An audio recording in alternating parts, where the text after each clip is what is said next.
Hello, and welcome back to The Path.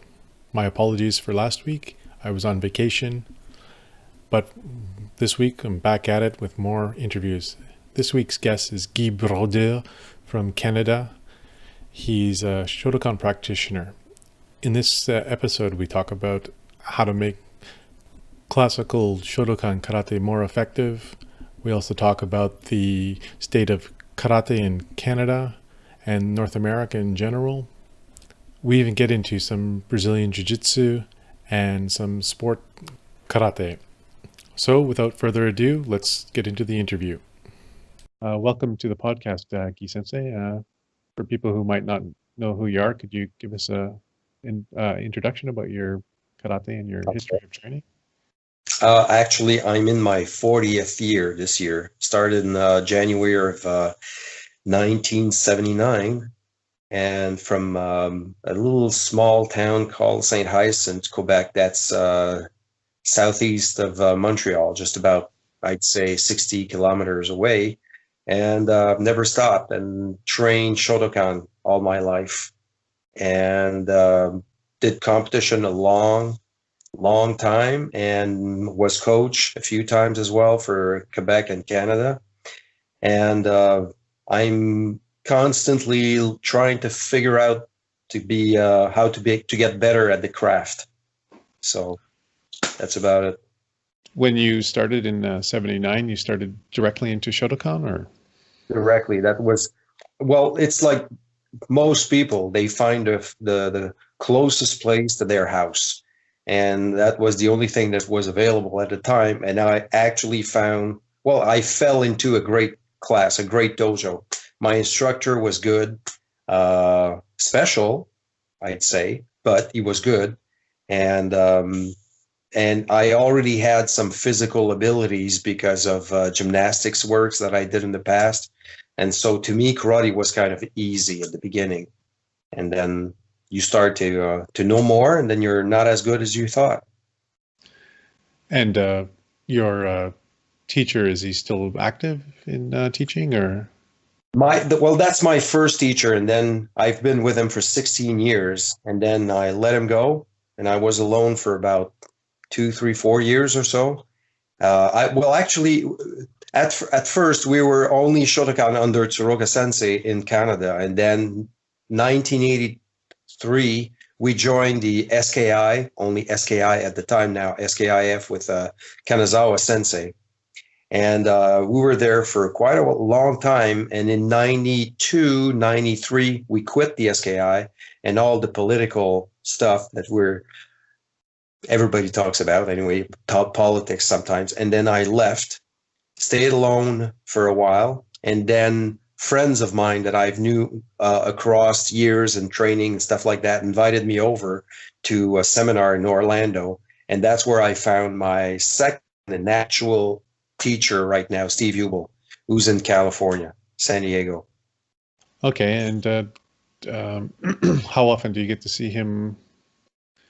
Well, right now it's more like he doesn't travel now. He's finished with everything that's called an airplane and airports. He's 71. He's just tired about it.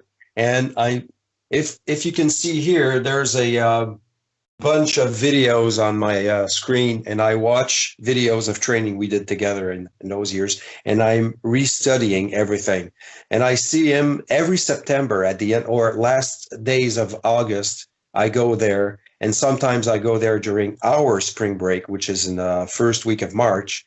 And if he does seminars in the United States, somewhere, I'll try to find a ticket and go there, and we'll train together at the same time. But mainly it's one, maybe twice a year right now. But it's been more than that in the past, when he used to travel more and I used to fly there more. And sometimes he had seminars even in Europe, and I just went and I invited him over. He used to come to Canada at least one, if not twice a year, but not anymore. He sounds like he's you're quite he's quite a good teacher. What do you think is special about his teaching that you like so much? Well, I've said that example many times, that You got people who are reborn Christians. Well, I was a reborn Shotokan guy when I met the guy.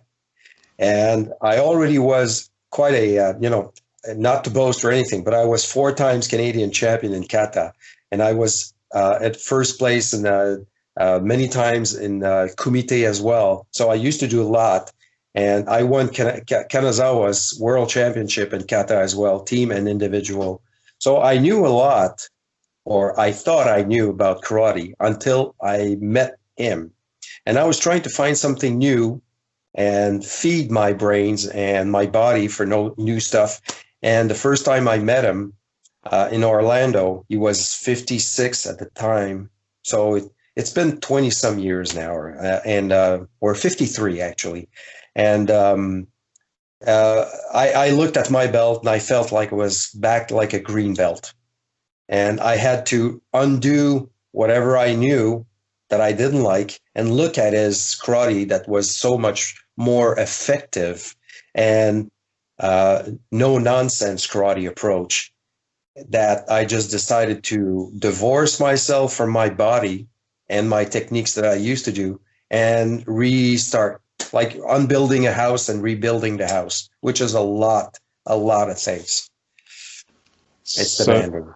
So you changed your focus on your training to be more practical? Is that the way I'm understanding it? Just about the same time that I started to train with him, just a few years before maybe, I started to do JiuJitsu, traditional JiuJitsu, which in karate, that. Well, in Goju, all applications are more intelligent than in Shotokan. And I'm saying that, and I'm a full Shotokan, but most people or instructors in Shotokan will show kata and kata application, and it makes no sense. It'll never work outside in the street. Never in a million years. It's always like pretense, and the guy helps you look good by hitting you the way you're supposed to be hit, so your technique will work. It doesn't work like that. It'll never do. And I started to do jiu-jitsu so I can have more grasping on, close combat fighting, and then switch the jiu-jitsu traditional approach to the new Brazilian jiu-jitsu in 95, especially when the Gracies started to do stuff. And so I went to their seminars, and now I have an instructor teaching full-time at my dojo jiu-jitsu, and I've been training ever since. Now I'm a little bit stopped because of the knees and stuff like that, but karate itself, especially in Shotokan, it's only standing up. And if you go down and you have no knowledge of the science on the ground, or somebody's grasping on your clothes or stuff like that, or he's strangling you, instead of punching, there's something else. And that approach helped me to understand more about the movements and applications of kata that were kind of hidden in the style for competition. Well, quite much, quite a lot, actually. So how did you try to make your Shotokan more practical outside of just cross-training another system? Well, the karate itself that I practice now because of Sensei Yubel is always directed to the fact where most of the times you use both your hands instead of having the regular hikite. It's always on here. You don't use the hikite and basic techniques all the time. You have to take the basic to a certain level, and then you have to say that there's a tomorrow to that technique, and this one too, and this block you can hit with the block, you can punch with a block, you can punch or kick with a zenkutsu or shikodachi or kibarachi. You can do more than one thing. It's like a multi-use tool, like a Swiss knife. Every technique is a Swiss knife. And you have to scratch, and sometimes you say, I've never seen that before. How come I haven't seen that before? And there's always a surprise. And I'm telling you right there that I'd look at my students' training and look at a move that they will do and say, that's even better than what I thought before, because they think they're doing it okay. They're just doing it a little off. But if they're changing a little bit something about it, it's a perfect movement. And I'm always listening to what people are saying. and watch other videos that's not connected sometimes to martial arts, and the answer will be right there for me. Always being connected. So what do you think that the more, I don't, the older Shotokan that you used to do, um, how come, well, how should I say it? What was the emphasis for the, why would they not be as practical as you'd like hoped? Well, the simple idea was mainly in the 1950s, they started to think about producing competition. So all the karate, especially maybe the other styles as well, but Shotokan, and they were the first champions. I mean, Kanazawa himself was the very first champion of the very first competition held in Japan. But everything was turned towards training for scoring points, where the kata could become something that you have more jumps added to it, where there were no jumps to start with. It was something else, a movement where you have a throw instead of a jump. But they made it more, and that's the good thing about it, though. They made it more athletic. So you develop something different that probably in the maybe, and I'm saying that maybe in the old Okinawan approach was more direct, more pure, but less athletic. And especially the son of Funakoshi changed the karate to make it, to the Shotokan to make it long stance, make it more dynamic, less kata, and then the fighting came because Funakoshi himself didn't like kumite at all, but his son and other instructors wanted to do so and copy judo and other sports in Japan that had competitions. And everything was, turned for many, many decades around competition and still today. And so kata are changing and sometimes to the worse because of that. And going back in time and watching what they used to do with kata and watching other styles and say, this is the same kata that I do, but in their styles. And it's even, you see more the applications into it, and you feed your brain more and your body as well, because it's more direct. There's no messing around with it. I've heard this quite often, that the push towards popularizing karate and trying to make more of a sport of it is good in the beginning, but then as it goes on, people forget what it was originally for, and all that stuff sort of gets left behind, and karate as a result gets kind of watered down. Exactly. Yeah, most people will, they will be happy knowing the way that their teacher has learned it, and then they teach it, it goes from the one monkey to the other monkey to the other monkey, but there's no questions being asked and of how and why would they do this way? What does this movement mean? That you look at it and you'd say, were they smoking something when they built that kata?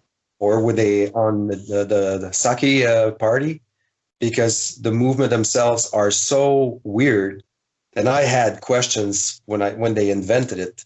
And when I was practicing it, and then working with other instructors that were not Japanese, like I would say Vince Morris, that you probably heard his name, I don't know, towards the years. He was the first guy who just opened a new breaker in my head. And then I saw Steve Hubel, which opened another one, but more of a technical approach as well, more of a purist. And look, and Vince Morris is a beast, he's a polar bear.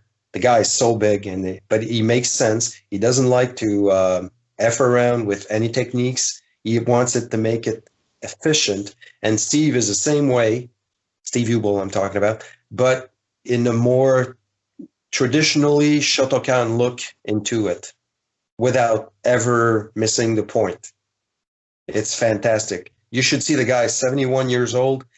And I'm 54 now, or close to be. And I would be next to him, and he'd be in a better shape at 71 than I am at 54. He's fantastic. He's out of this world. Yeah. So how did they go about reverse engineering from like a sort of more sport-oriented Shotokan to a more practical Shotokan? Do you know how they approached that, or? Yeah, frustration. I mean, you try to make it work, and you figure out that your face is going to be on the ground in 2 seconds because you try to use and make an application of something that it's basic and it's never going to work. You have to modify the thing, the distance, the timing of it, and not only using the movement that shows, like it's almost, I would say, like using a box of something that you need to make in your kitchen, and there's a recipe in the back, but it's a simple recipe so that every stupid people like me in the kitchen, which is, I'm not a cook, would look at it and, okay, you have to do this and this and that and this and that, and I'll have to do the same thing next time, and where a chef will look at it and go, okay, that's how it's, and then you'll do something next with it and make it better, and it tastes better and more efficient. You'll add up something into it. And most people will stay with the same recipe. They're doing Heian Shodan, for instance, and they'll look at it, and there's never going to be a change into it because it comes out of the box.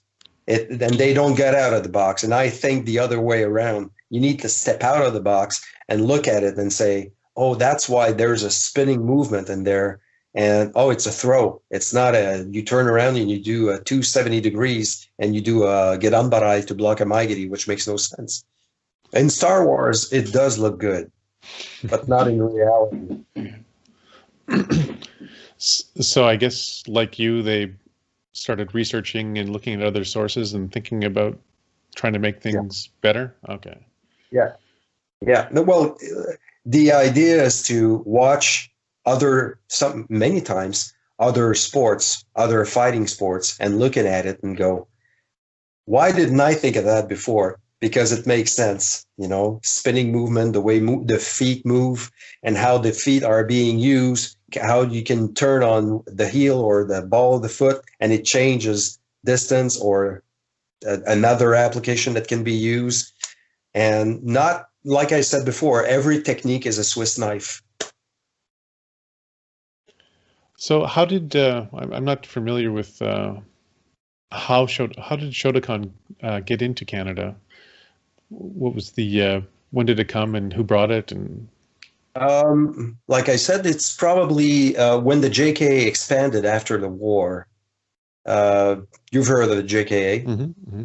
So they actually had a ton of instructors that just came out of the gate after the let's say the 1950s, and you had guys that went directly to the United States because they kind of said, okay, there's millions of people over there, and if I do that, I'm going to make a lot of money.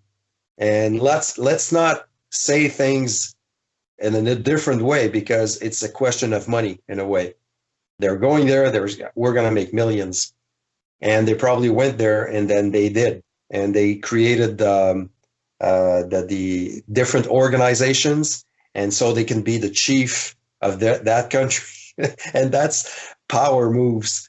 Mm-hmm. And Shotokan started like that, and in the United States, and then Europe, the same thing. And they threw and they had a ton. The JKA had like a factory of fantastic instructors in the 60s. It was amazing in the 50s and 60s. And some of them, you can see them in movies, like Sean Connery played in You Only Live Twice. Mm-hmm. Is that the one where he dies and he becomes like a Japanese? There's I think there's two 007 movies. Yeah. Yeah, okay. Well, the first one with Sean Connery, and there's the guys from the JK over there, and guys from different also martial arts and Kobudo and stuff like that. And Kanazawa was with Roger Moore and the Saint, playing an instructor in there, only just a few minutes or something like that. But they were getting big everywhere around Europe, in Canada, in the United States, South America, and they started to bloom like mushrooms over there, like grass actually. And then people just joined and they watch and listen from them, and that's how it became big. It was a huge, huge thing. That's why Shotokan became so big. They had a good system for spreading Shotokan across the world. Yeah. Well, they had tons and tons of it, and they had the instructor program in Japan. So they built people that came out of the university and they studied karate at the same time, and they had to be university degree to become an instructor in 2 years, if not 3 years of training, and they can become an instructor. And then they ship them everywhere. So they had affiliations from Canada, money, I mean, and the United States and everywhere around the world. And all that money came back to the JK headquarters as well.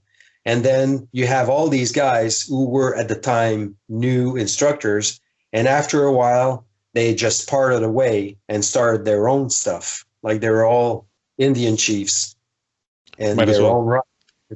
Might as well keep that money instead of sending it back to Japan. Oh, yeah, well, they started with McDonald's, and then you had Burger King, and then you had Wendy's, and then, well, you know what I mean. Yeah. So that's that's just companies. It doesn't mean that karate is not better somewhere else or in another style or something like that. It's just different. And too many people, and I'd say that no problem, that too many people are using the Japanese umbrella to make them feel more comfortable and better. And if they don't have the Japanese umbrella over their heads, they're not good anymore. And I had that many times. Certainly, there's people use a connection to Japan as a sort of a marketing tool to show, like, oh, look how good we must be to have this connection. Yeah. I do karate with so on and so on and so on, and that's why I'm good. Well, it doesn't work this way. It's when you watch the person train and do kata and train and kumite and explanations and the way he sees things. And can he teach anybody? Yeah, instead of just a few people that are already good, like athletes. No, you need to look at the people in your dojo and say, I have to help this person who needs it more than anybody else. If I can help this person, well, everybody else will take something out of it as well. And anyways, that's teaching. That's a different matter. Yeah, it's a different skill than even being there's some people who are actually really good teachers, but so practitioners. Exactly. And there's some people the other way around. Yes, I've seen world champion fighters, and they couldn't, translate their knowledge, their craft, or anything like that. You just had to watch them on video and say they're good. But anyways, we can change subject, karate, music, or anything, mathematic teachers, and it'll be all the same as well. Yeah, exactly. Jesus. Yes. So you said that you started off with traditional Japanese jiu-jitsu as a cross training. Yep. And what kind of jiu-jitsu and what kind of training was that like? Well, the grabbing, if somebody's grabbing your shirt, what do you do? And arm locks and leg locks and knee locks and shoulder locks and strangulation, what to do against all of the above. It's like you find a new lock, but you have to find a key, and then you have to find a lock to unlock the key. And it's always like playing this way. And I like the close combat approach, the thing that would occur in a real situation outside, where it's not like you're standing in Gerambarai and Zenkutsu, and then you call the person and then you attack. It's good for the dojo, but it's not good elsewhere. And even in competition, you're not calling the guy, I'm going to do this to you. You just have to do it. So competition has its good part because you're training technique and not to be detected when you're supposed to do your technique, and you're supposed to find timing into that and how to read the person in front of you. Jiu-jitsu is different because the contact is already there, or you have to read the person before his intention is coming to you and grab you from front to back to sides to your legs to everything like that. So in karate, there's not that approach that are being taught. It's just punching, kicking, blocking, moving. It's good, but it's not enough. It's incomplete. And so is the other way around as well. Did you find there was a lot of difference between the traditional Japanese jiu-jitsu and the Brazilian jiu-jitsu? Yeah. Well, the Brazilian jiu-jitsu is basically more on the ground directly. Yeah, you can stand up like judo and make throws and stuff like that, but mainly the science is on the ground. And it's right now it's more developed to make it if somebody is another jiu-jitsu fighter. So both people are like in karate, we're like two people doing the same craft at the same time. So the jiu-jitsu, Brazilian jiu-jitsu, it's good for that, but it's based on sports right now. When you go into the dojo, it's based on the guy's going to do a kimura, and then what you do and to move away from that, to not have an arm lock or stuff like that. So it's still based on what you would do against another jiu-jitsu practitioner, where in self-defense, the guy doesn't know that. So you have to be open to new stuff. Like, yeah, it's good for competition, but what would I use I'm a big fan of self-defense. So how can I use my traditional karate to my traditional jiu-jitsu to my karate, and the Brazilian jiu-jitsu to my karate, because basically I'm a karate guy, and to make myself more complete by doing so. So the traditional was more standing up, and the Brazilian was more laying down on the ground. So it's the two worlds, up or down. So if someone was doing karate and you were to recommend some sort of supplemental training, what would it be for them to help their karate become more effective? Just about what I just said. Yes, anything that it would teach you what to do when somebody's grabbing you, where in karate it doesn't show that. And you cannot use a long mawashigiri or a long maigiri. You have to knee somebody, you have to elbow somebody, you have to use your fingers, and you have to be cruel. If we're talking about real applications, it's not beautiful, it's not nice, it doesn't look good, it works. It's like the Buckley commercial. It tastes awful, but it works. But it's the same thing, actually. Instead of thinking that you can kick somebody in the face like Jean-Claude Van Damme, but anyways, you'll never use that in the street. Most people are not, built this way. Plus, we live in Canada. Try to do that on ice. You'd be on your ass right away. But it's nice to have the physical abilities, because the more you have, the better, range of movement you can do. But it makes you think in a different way when somebody's grabbing you than if he's at a distance, at the dojo distance, where he's attacking you and letting you advance what he's going to do. It's two different worlds. And everybody needs to know all these distance, because there is no bad distance. You're supposed to know all these distance, medium, and I'm only going to say 3: far, medium, and close. But if the guy is on you, he's on you. You have to do something. And your karate is not going to help you if you're on the ground and he's a 260-pound guy over a 5'7", 160-pound guy. You need to know how to move away from that, even if you're under the person. So that's the other science. Karate doesn't show that. So before you hurt yourself? You said you were having knee problems, or?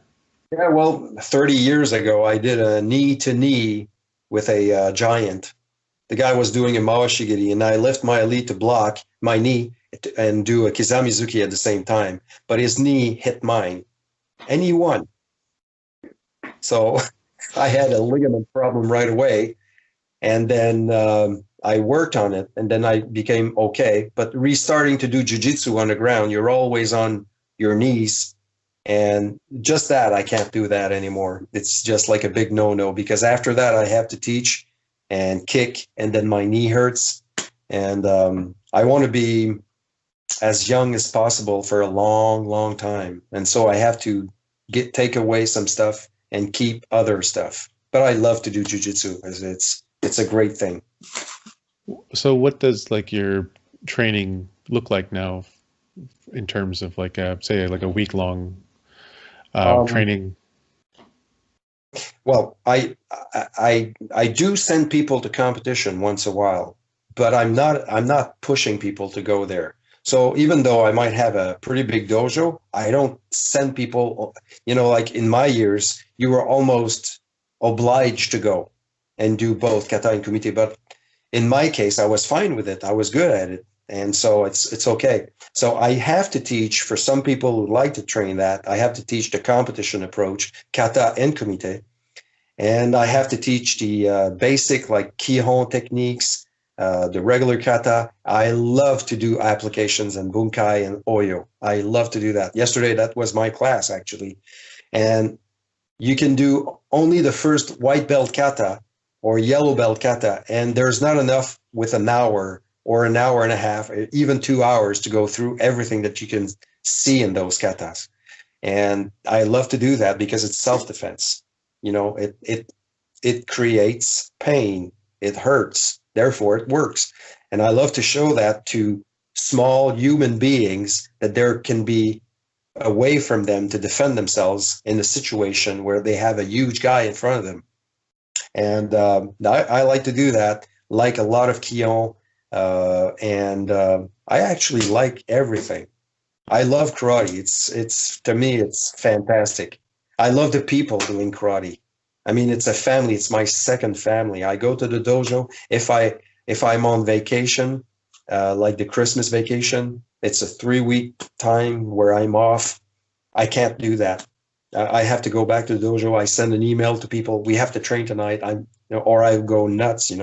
It's you've been doing that all your life. You cannot unplug the thing for too long because your body's asking for it, and your mind is too, because you go nuts. So I do just about everything: kion, kata, kumite, applications, kata, jujitsu with people, a lot of self-defense, and yeah, a lot of stuff. And I train a few international champions as well. So that's fun. You were mentioning that you have someone teaching the Brazilian Jiu-Jitsu at your school. Is that included in the membership, or is that a separate thing, or? A separate thing. Yes, it's a separate thing because I need to pay the guy. So I have 4 things going on right now at the club. I have my things. The karate is the biggest, part of the dojo actually, because I have maybe I don't know 150 people coming over just for karate, and you have jiu-jitsu, Brazilian jiu-jitsu. You have the adults, you have the kids, and they're 2 different people, because the adults is the guy's a fireman. He's a fantastic guy and tougher. But for the kids, I have a woman who actually is working into a nursery. She's tender, she's smooth. The kids love her. And I have another one who teaches Aikido at my club as well, 2 times a week. And I have another one that started just about a few months ago. He started to do Kobujutsu, so the weapons. So I have 4 things coming in my club right now. And I used to have Tai Chi as well. And I used to teach Tai Chi as well. But it's always because of, is there enough people registering for it or not? So if do you have a website if someone was interested in going to your dojo? Is that possible, or? Yeah. Well, they can go on Facebook, and they go to in French, Centre des Arts Martiaux Guy Brodeur, and then I have Shotokan Canada's website, which is www.école,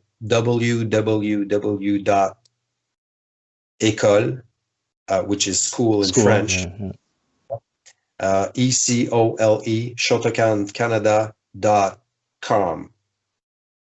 And they can find out the rest. And so that's mainly where they have to go. But if not, they go on Facebook, and I'm more active using the Facebook platform than the original site for the Shotokan Canada itself. Yeah, and now for the past 2 years and a half, I'm part of Karate Canada. And Karate Canada I've been there forever, actually. It used to be called the National Karate Association of Canada, which is the government body of karate. This is the only organization recognized by the government, recognized by the CEO. And it goes like CEO, and then they recognize the sport, and then they recognize only one federation, which is the WKF. And then they recognize only one country, one government body from country, and this is Karate Canada. But the traditional approach, they have exams over there, and they have the chief instructor of Canada in Shitoryu, the chief instructor in Chitoryu. They have the other chief instructor in Wadoryu. They have the other one in Gojuryu, and I'm the guy in Shotokan. A couple of years ago, the main instructor, who used to be like 70 some, close to 80, he died. And he chose me as his successor. So I'm the one in charge for the Shotokan grade testing in Canada. And this is a government diploma that you get. So you can go anywhere else in the world with that diploma. Like you'd go in France and you're a black belt. And I had one of my students going there, and he was not recognized as a Shodan. And so they said, if you want to train with us, you use a white belt, and then you go back to ranks again. If not, you show me a national diploma from your country, and then you can pass as a Shodan anyway. So he wrote me back, and then I sent him a Karate Canada diploma, and he passed as a Shodan in the French dojo from the French Federation. That's the way they work. And so I don't know if all countries work like that, but that's how they work over there. And I guess other dojo don't, but that's the way it works. So I'm a lucky guy for that. Oh, that's interesting. I didn't know that. So do you?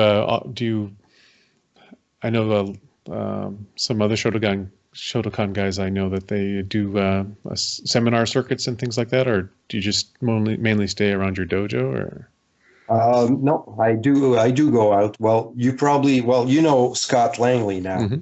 And he's a fantastic guy, and that's one thing I love about Scott. He's open, and most people in karate world, especially the JKA, and there's other organizations as well, they're very, they use blinders on each side, and they're only doing their thing. They're not inviting anybody in for their instructors or anything. So to me, when I found, and I'm not a political guy, I hate politics. And so when I do seminars, I invite people from all over. And I happened to meet Scott at a seminar in Oslo of Steve Hubel from another organization. And he was invited to teach over there. So I said, I'm going to with Steve and a few guys of our dojo.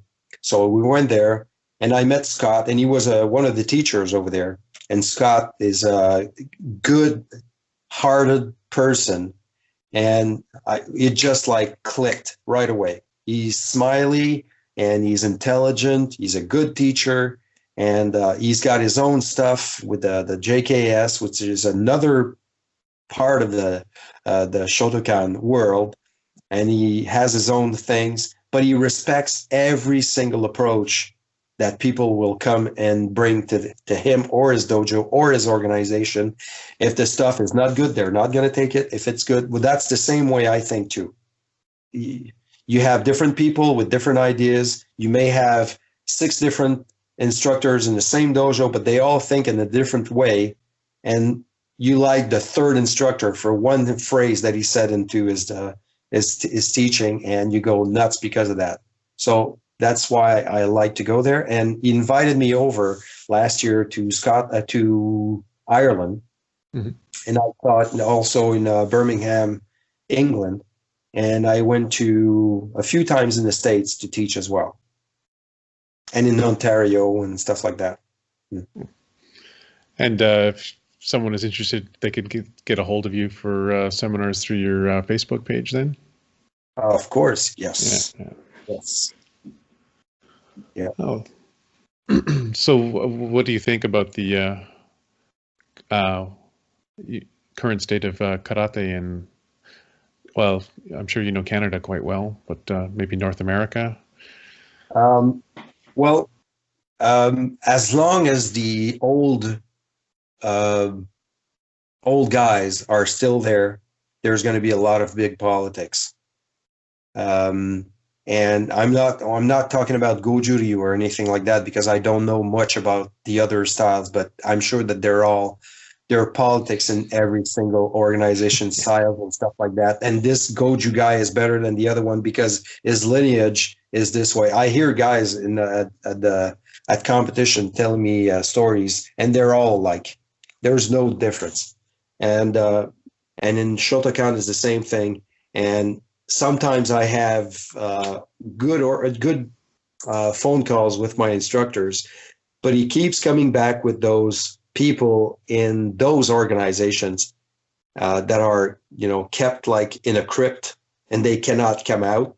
I mean, that's their fault. To me, it's like giving power to somebody and accepting that he can mangle you and play with you and you have nothing to say. I mean, to me, it's like religion. Yeah, it's definitely a cult. Yeah, it's a cult, and it shouldn't be this way. It should be like, I don't like you as a garagist. I'm going to ask another one. I don't like you as a plumber. I'm going to hire another one. And I want to go hear Van Halen tonight, and the next day I want to go see a play. Who anybody is to say you can't go and do whatever you want to do in your life. And that's where I go.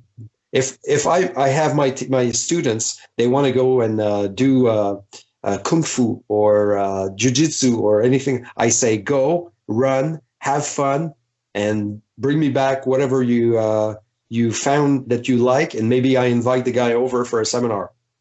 Why not do that? I mean, we're here to know more, and it's our job to be more knowledgeable. And if we love the art, why should we stop?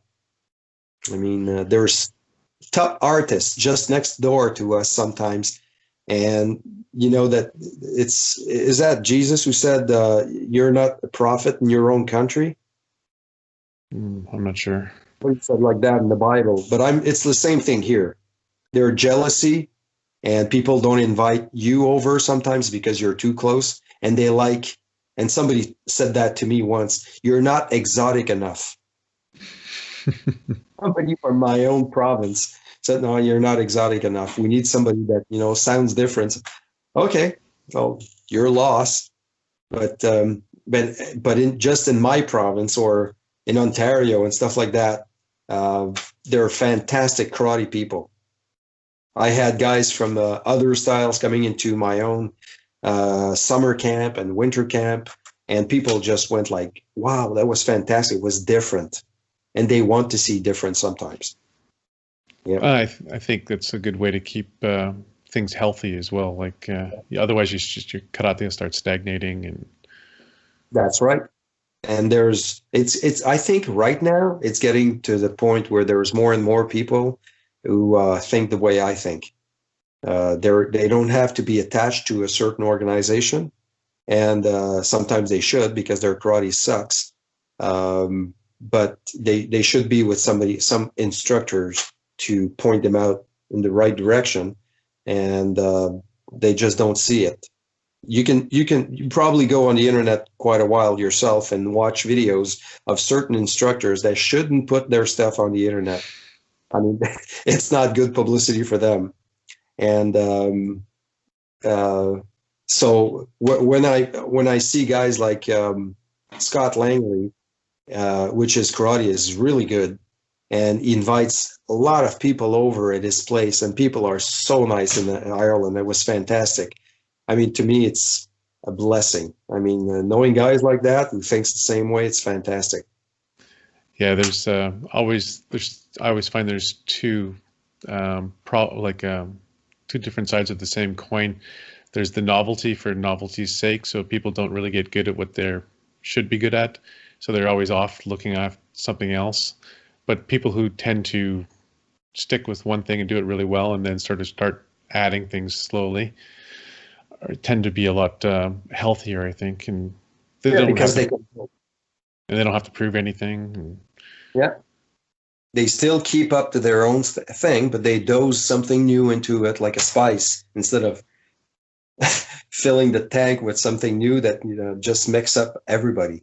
But everything is a question of balance. Mm-hmm.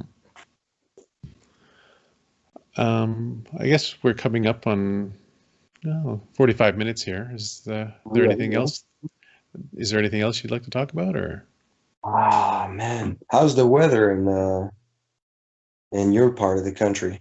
Well, today in Naha it's about 21, 22 degrees. Okay. I'm wearing a swear answer. I'll be in Florida in a couple of weeks. I can't wait. And you've been training karate for a long time yourself?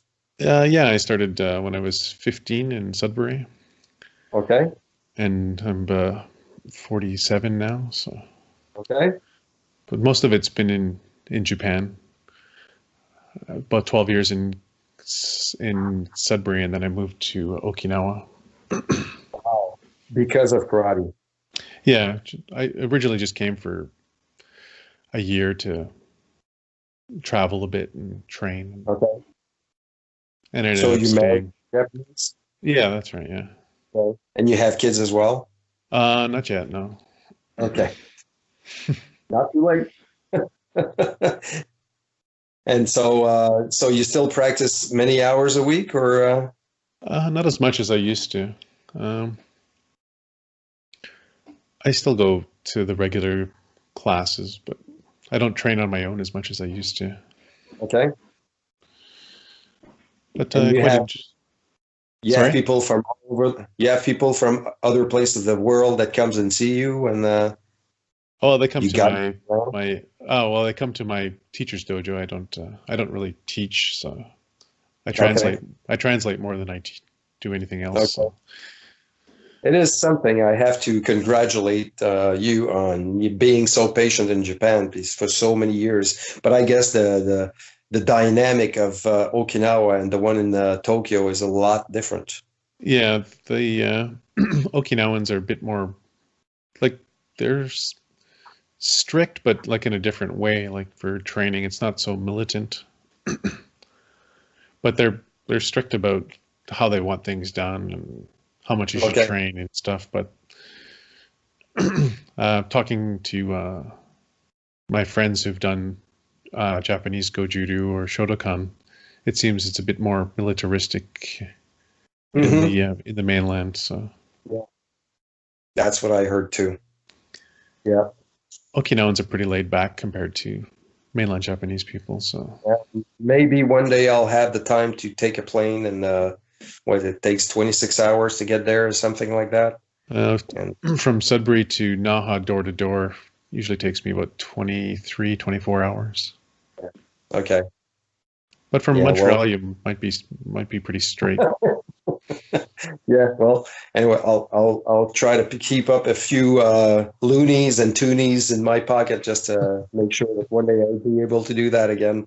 But in the meantime, I train mainly in San Diego at Steve Ubel's place. He doesn't have a dojo, but he trains. He actually had a dojo, but now it's a some sort of a YMCA kind of a thing. So a few days a week, he's got a place over there, and they open the door, and there's a gym, and we can train over there together. And always come back with my head between my tails, and just going like that, and I need to work more and more and more. Yeah, it's a humbling experience. It's nice to have people like that around. Oh, yes. Oh, yes. So, any other questions, James? I find these kind of interviews sometimes when I don't know the person that well, then I'm not sure what to ask. Okay. Sorry about that. I was looking stuff up on your Facebook beforehand, but okay, videos and stuff like that, and pictures. Yeah. And the thing is, I don't know a lot about Shotokan, so this is part of the reason why I've been doing this project, is to try to get a bit more knowledge about what other people are doing in karate and cross-training karate. And it takes an open-mind person to do that. Yeah, I'm not. I don't think I'm going to be switching my karate out for anything else, but I'd like to know what other people are doing. And yeah. Do you ever have you ever competed in the past? No, actually, I've never done any competitions. Right. I've always just been interested in learning it. Okay. Dojo training. Yeah. But is there any competition occurring once in a while in Okinawa itself? Oh yeah, there's 4 sort of organizations that people are belong to here, and the one we belong to, they every spring and every fall they have. I think in the spring is kata competition, and the fall is a kumite competition. But I've never. Okay. I've been asked to do referee training and things like that, but I'm not interested in that either. So I'd always say no. Okay, I understand that too. These are long days, very long days. I just came back from a 2-day competition because there's too many people going to the competition. So I have to coach 2 days in a row. Trust me, when I'm finished, I am finished. I mean, I see the couch back home and I just go dead. That's it. Yeah. Long thing.